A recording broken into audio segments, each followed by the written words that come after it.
Joe was not a man who expected much from the universe, mostly because the universe had spent the last 43 years treating him like its personal cosmic punching bag. If Joe bought a lottery ticket, the lottery company went bankrupt the next morning. If Joe washed his truck, a localized meteor shower of highly acidic alien bird droppings would target his driveway. For the past 5 long, exhausting years, Joe had been stuck working as a third-class maintenance contractor on the mining colony of Oltar 9. It was a miserable chunk of rock on the ragged edge of known space. He hadn't been home to Earth in half a decade. In the first 2 years, he simply didn't have the credits for a warp-capable transit ticket. In the 3 years after that, every time he saved up enough money, something absurd happened. Once, his bank's orbital mainframe was vaporized by a stray solar flare. Another time, the travel agency turned out to be a front for a ring of shape-shifting space pirates who stole his deposit and left him with nothing but a coupon for a free space burger. But today was supposed to be the day. Joe sat in the cramped, grease-stained cockpit of his ship, which he affectionately and accurately called the Tin Tub. It was an obsolete, rust-bucket civilian freighter that looked less like a spaceship and more like an oversized dented metal bathtub with 2 oversized second-hand thruster turbines welded onto the back. It rattled when it dropped out of warp. It groaned when it turned left. The life support smelled faintly of stale cabbage, and the artificial gravity generator had a habit of cutting out for exactly 3 seconds every Tuesday at 4 p.m., causing Joe's coffee to float up to the ceiling before splashing back down onto his face. "Just 3 more warp jumps, old girl," Joe muttered, tapping a heavily scarred dashboard monitor. "Just 3 jumps and we're back in Ohio. I don't care if I have to spend the next 6 months doing nothing but eating real beef and watching television. Just get me home." Naturally, because it was Joe, the navigation computer chose that exact moment to emit a high-pitched, pathetic pop smoke sequence. A tiny scent of fried copper drifted from the console. The green trajectory line on his screen violently glitched, spun around 3 times, and snapped into a deep, flashing red crimson. "Warning!" The automated computer voice droned, sounding thoroughly unbothered by its own mortality. "Navigation error. Vector calculation failure. Entering restricted, uncharted sovereign territory of the Vaelen Collective. Please turn back immediately to avoid orbital vaporization." "Oh, come on," Joe yelled, slamming his hand onto the dashboard. "Turn back? With what thrusters? The steering thruster is stuck on a 5-degree right tilt."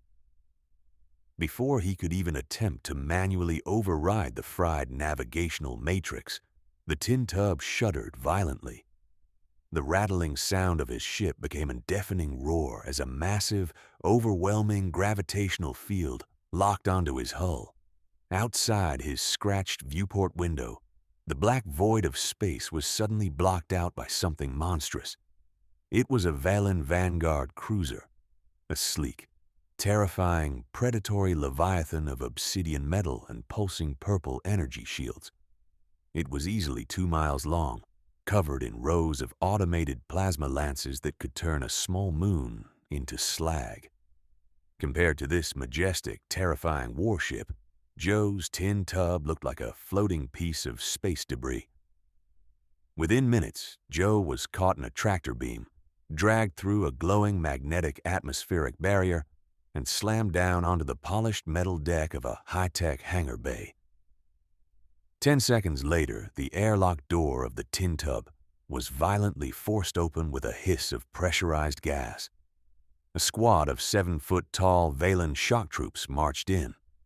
They were intimidating creatures covered in biological chitinous armor, possessing 4 glowing yellow eyes and holding sleek, lethal rifle-sized particle disruptors pointed directly at Joe's chest. "Step out of the unauthorized vessel, human," the lead alien barked through a harsh, mechanical universal translator attached to his throat. You have violated the sovereign border of the Vaelen High Collective. You are formally accused of espionage, illegal border crossing, and potential biological terrorism. Joe slowly raised his greasy hands, letting out a long, heavy sigh. Look, buddy, I don't want any trouble. My nav computer just fried itself. I'm just a mechanic trying to go home to Ohio. I don't even know what biological terrorism means, unless you count my cooking. The guards did not find him funny.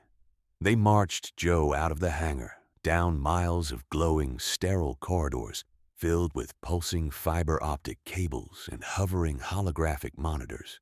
Eventually, they threw him into a heavily fortified interrogation chamber located deep within the armored core of the cruiser. Sitting across from him at a glowing metallic table was Commander Xylar. The commander was an imposing, decorated Vaelen officer with a chest covered in ceremonial plasma burn metals and an expression that could freeze an active volcano. Human, Xylar spoke, his voice echoing coldly through the translator. Your ship lacks any formal registration tags that we recognize. Your flight path was highly erratic, deliberately bypassing our early warning outer orbital arrays. Tell me the truth. Which rival empire sent you to map our defensive grid? Joe slumped in his metal chair, rubbing his tired eyes. I just told you, man. I'm an independent contractor. I fix heavy machinery. My ship is held together by prayers and bad luck. I wasn't mapping your grid. I was trying to avoid a meteor belt because my left thruster coughs whenever I go past 5,000 kilometers per hour. Xylar narrowed his four eyes, leaning forward. We have analyzed your vessel's cargo bay. It contains no weapons, no advanced sensory gear, and no cloaking tech. However, we found several highly suspicious, unidentifiable objects. A blue and yellow pressurized metal canister with ancient human runes reading WD-40, and several heavy silver adhesive cylinders containing a dense, fibrous material labeled duct tape. Explain these primitive anomalies.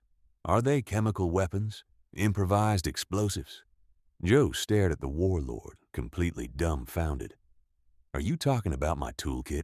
That's not a chemical weapon, you idiot. That's just...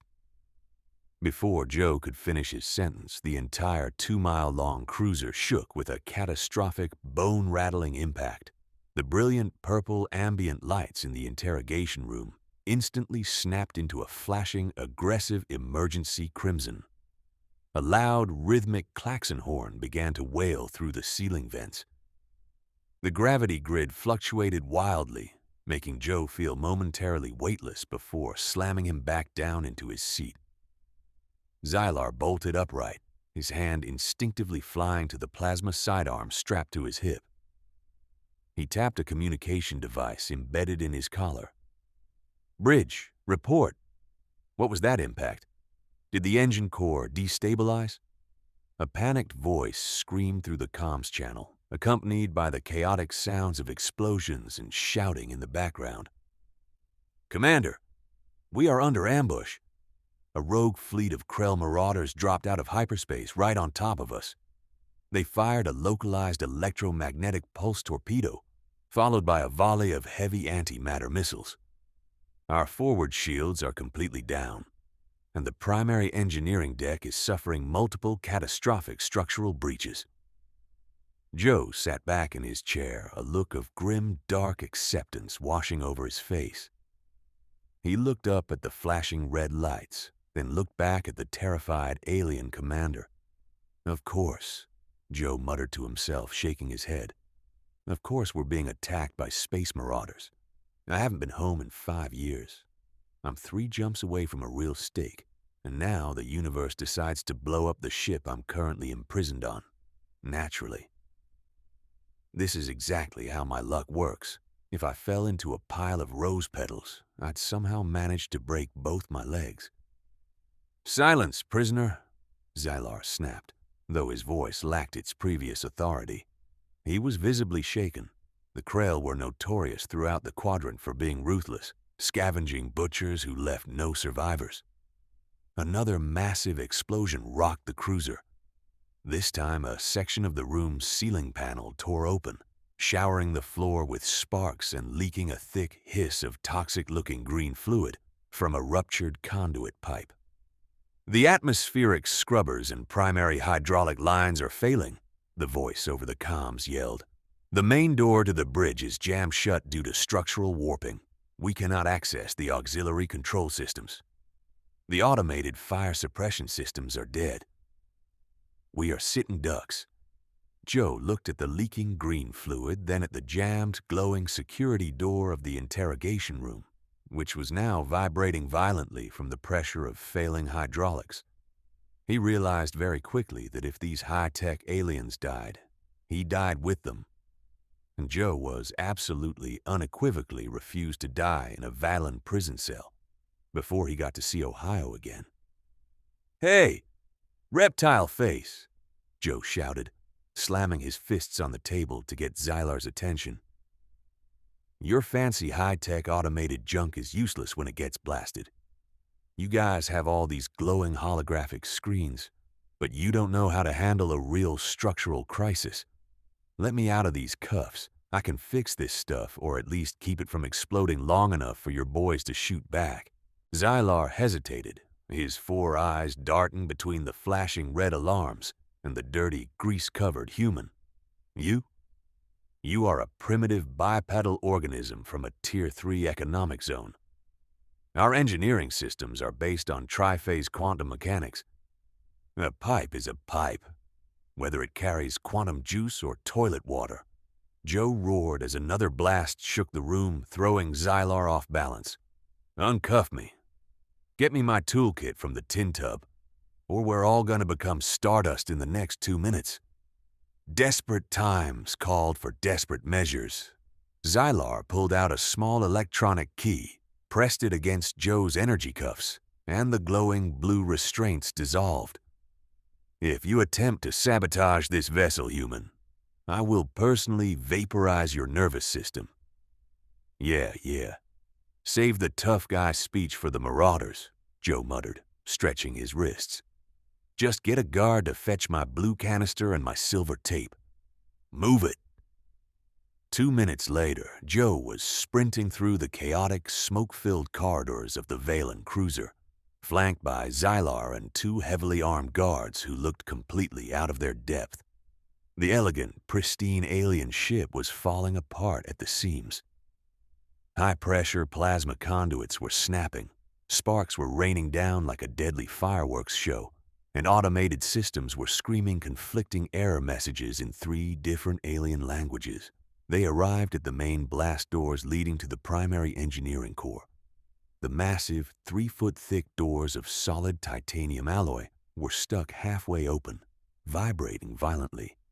A desperate Vaelen engineer was furiously tapping a dead holographic terminal, crying out in panic. "The hydraulic stabilization piston is jammed," the engineer shouted as Xylar approached. A piece of micro-shrapnel from the torpedo strike entered the secondary sleeve. The friction has locked the gears. If the door cannot close fully, the emergency atmospheric seal cannot activate, and the engineering bay will vent all oxygen into the void in 90 seconds. Joe pushed the alien engineer out of the way and looked at the massive, smoking metal piston. It was glowing red-hot from intense friction, seized up tight, refusing to budge.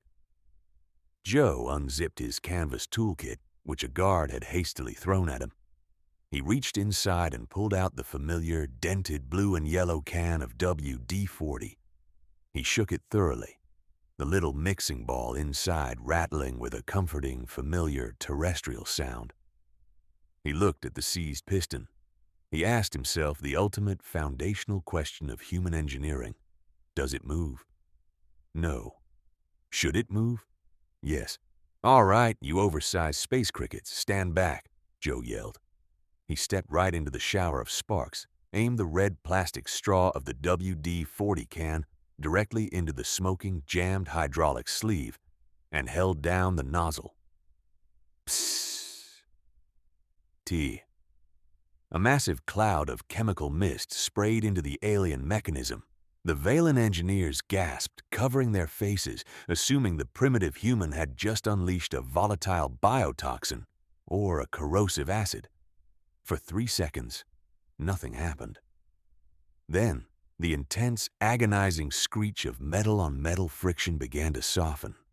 The red-hot glow of the titanium piston faded as the miraculous petroleum-based lubricant penetrated deep into the high-tech alien gears, instantly dissolving the microscopic debris and heat-welded friction points. Clunk. With a sudden, smooth, and effortless motion, the massive piston slid completely into its housing. The giant blast doors slammed shut with a definitive, satisfying boom, locking the atmospheric seal in place just as the countdown clock reached 7 seconds. The emergency red lights in that sector instantly shifted back to a calm, steady green. The Vaelen engineer stared at his terminal, his jaw literally dropping open. The structural friction coefficient has dropped to 0. The quantum hydraulics are operating at 112% efficiency. What manner of subatomic solvent is this? Did you rewrite the molecular density of the metal? Nah, Joe said, wiping his greasy brow with the back of his sleeve and tossing the can of WD-40 casually in the air. It's just water displacement formula number 40. It makes things unstuck. Don't overthink it.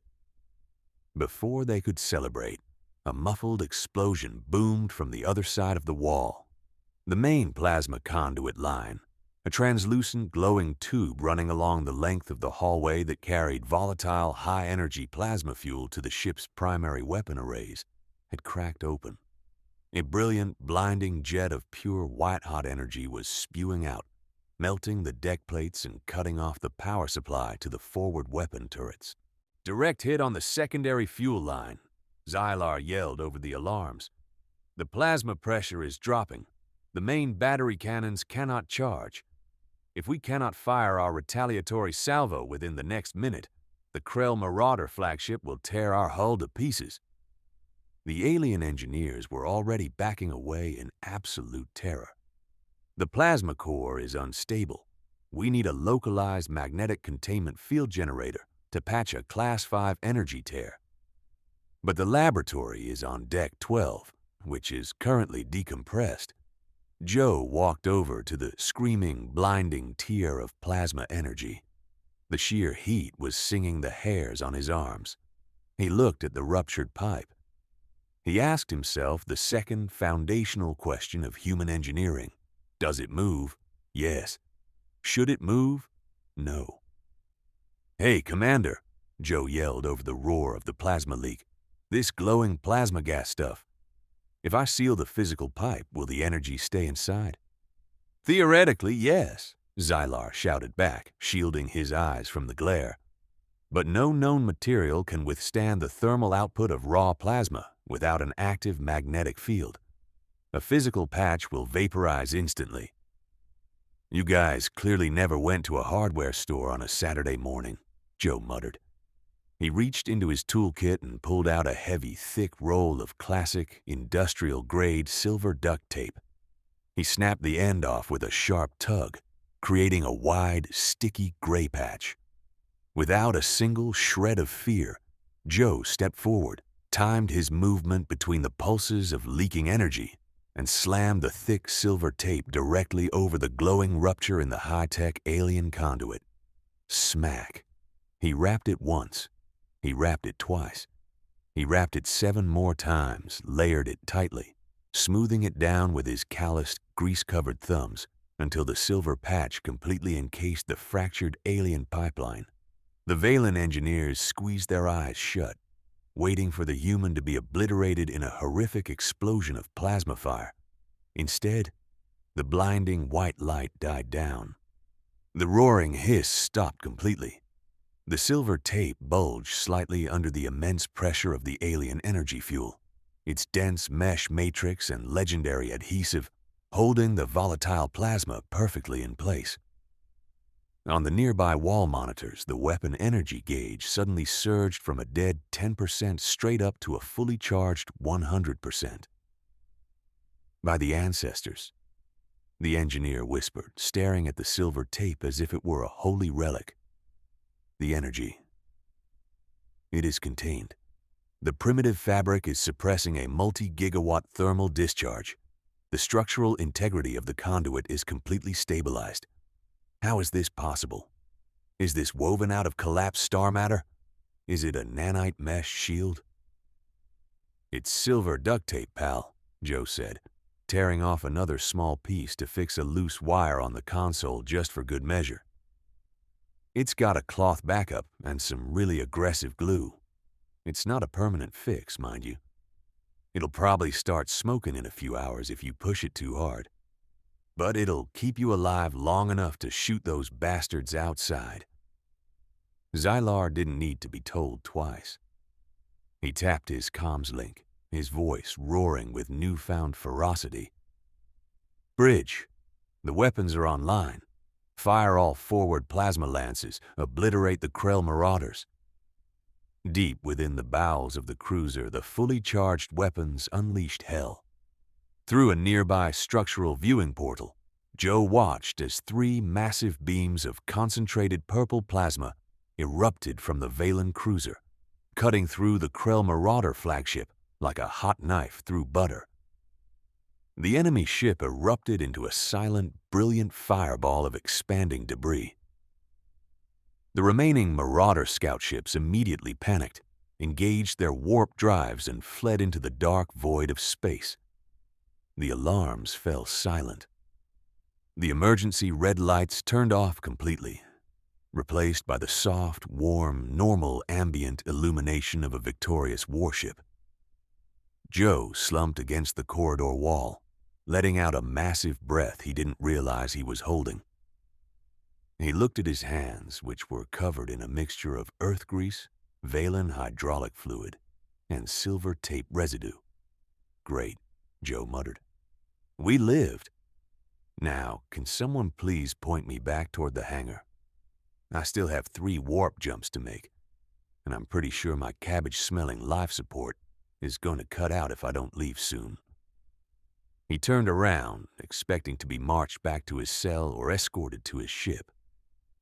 Instead, he found himself surrounded. Commander Xylar, the elite shock troops, and the entire team of high-ranking Vaelen engineers were all standing in a circle around him. They weren't pointing weapons at him anymore. They were staring at him with a mixture of profound awe, terrifying reverence, and absolute theological respect. The engineers were practically bowing. Human named Joe, Xylar said, stepping forward. His harsh, militaristic demeanor had completely vanished, replaced by an intense, desperate curiosity. You have performed miracles today. With nothing but a blue canister of pressurized vapor and a silver cylinder of fibrous material, you repaired systems that our greatest scientific minds require planetary dry docks to fix. You saved this cruiser. You saved my crew. Yeah, well, don't mention it, Joe said, waving his hand dismissively. Just let me go home and we're square. We cannot simply let you leave, Xylar said, his 4 eyes locking onto Joe's canvas toolkit. The technology you possess, this WD-40 and duct tape, it defies all known laws of Vaelen engineering. Our empire spends trillions of credits annually on molecular stabilization fields and anti-friction quantum fields. Your 2 devices solve all structural engineering problems in seconds. We must know the secret. Where did you learn this high-level cosmic mastery? Who manufactured these supreme materials? Name your price. The Vaelen Collective will give you an entire moon if you share the formulas. Joe blinked. He looked at the aliens, then he looked down at his $5 roll of duct tape. A sudden, rare spark of tactical genius flashed through Joe's weary, cynical mind. He remembered that the tin tub had a leaking fuel valve, an unstable navigational matrix, and barely enough sublight fuel to reach the next jump point. If he tried to fly home in that piece of junk, he'd probably get pulled into a black hole knowing his luck. But these aliens? They had a 2-mile-long supercruiser that could probably reach Earth in about 20 minutes. Joe put on his best, most serious, stone-faced expression. He narrowed his eyes, puffed out his chest, and looked at Sylar as if he were a high-ranking intelligence officer. "Listen to me very carefully, Commander," Joe said, his voice dropping into a dramatic, low whisper. "What you saw today, those two tools, they are classified at the highest possible level of terrestrial security. The formulas for the blue substance and the silver matrix are guarded by the United Earth government's most elite Black Ops divisions. It is a strictly confidential, sovereign technology. I am not legally authorized to share the manufacturing secrets with foreign stellar empires.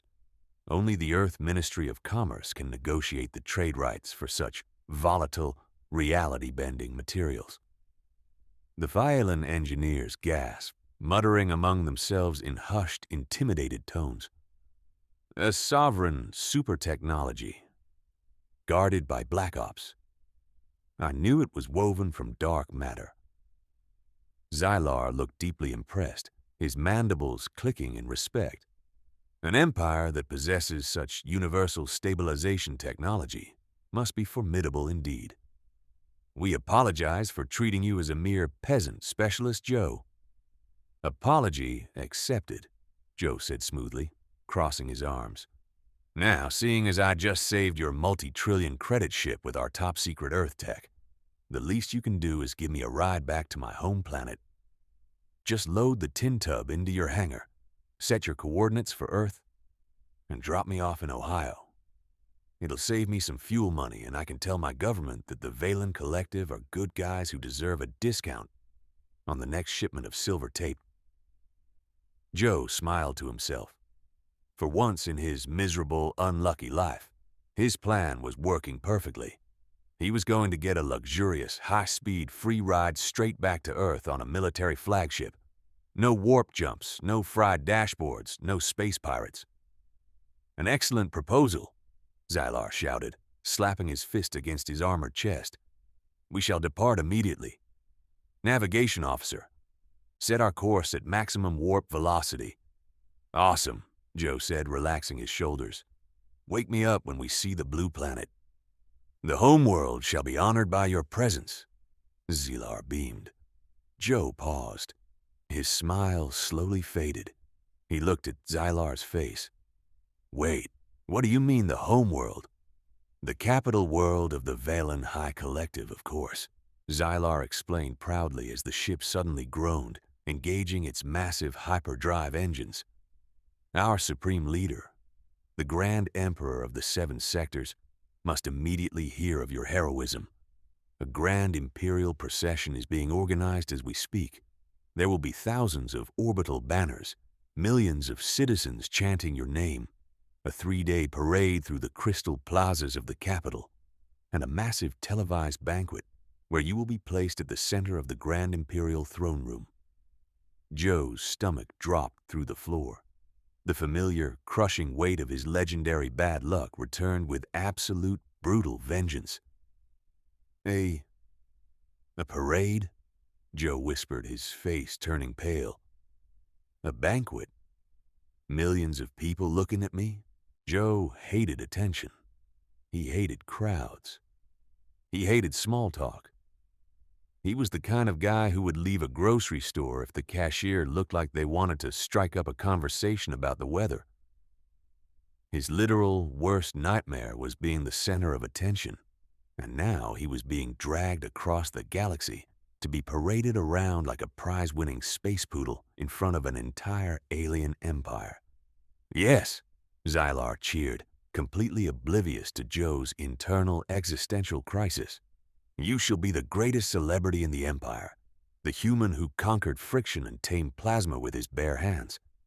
The capital shall sing of Joe for a millennium."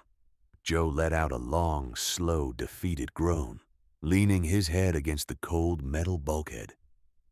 "I just wanted a steak," he whispered to the uncaring universe. "I just wanted to watch TV in Ohio. Why do you do this to me?" 3 weeks later, the grand imperial ceremonies were finally over. It had been just as agonizingly embarrassing as Joe had feared. He had been forced to wear a ridiculous glowing gold ceremonial robe that caused him to itch constantly. He had to stand on a floating hover platform for 6 hours while millions of four-eyed alien citizens threw strange, pungent purple flowers at his head. He had been forced to sit next to the Grand Emperor himself, an ancient, wrinkled alien who kept poking Joe's shoulder to see if humans were made of the same sticky material as the holy silver tape. But now, finally, the torment was ending. Joe was standing in the grand diplomatic docking bay of the Vaelen Capital Palace. Resting in front of him was not his battered old tin tub, but a brand new top-of-the-line Vaelen Imperial Diplomatic Shuttle. It was painted in elegant white and gold, equipped with its own luxurious kitchen, a massive entertainment screen, an incredibly comfortable bed, and an advanced automated piloting system that didn't smell like stale cabbage. The Grand Emperor himself, flanked by an entourage of royal guards and a very proud Commander Xylar, stepped forward to bid Joe farewell. "Specialist Joe," the Emperor spoke, his voice booming through a gold-plated translator array. "Through your supreme wisdom, you have opened our eyes to the true hidden depths of human ingenuity. We have reviewed your performance during the Krell ambush. Your philosophy of engineering is brutal, elegant, and flawless. Therefore, we formally bestow upon you the title of Grand Imperial Ambassador of the Vaelen Collective to the planet Earth." The Emperor handed Joe a heavy, solid platinum badge encrusted with glowing purple gemstones. "Your mission," the Emperor continued, "is to reside comfortably on your home planet, enjoying the highest tier of imperial diplomatic salary, paid monthly in pure credits, while serving as our primary liaison. You shall assist our merchants in legally purchasing crates of the holy lubricant and the sovereign adhesive from your government. You will never have to leave your home world again, and you shall live as a wealthy king among your kind." Joe looked at the platinum badge. He looked at the luxurious diplomatic shuttle that was pre-programmed to fly him directly to a private landing pad in Ohio. He thought about the massive, absurdly large imperial salary that was currently sitting in his newly opened galactic bank account. Enough money to buy a mansion, 10 trucks, and a lifetime supply of the best steaks on Earth. He realized with a shock of pure disbelief that his terrible luck had somehow looped all the way around the galaxy and turned into a spectacular, unbelievable jackpot. He was getting exactly what he wanted. He was going home. He was going to be rich, and he never had to do real manual labor on a miserable mining colony ever again. All because he knew how to use basic garage tools. Joe smiled, a real, genuine smile, and pinned the heavy platinum badge to his jacket. "Your Majesty," Joe said, bowing his head just a little bit to keep the old alien happy.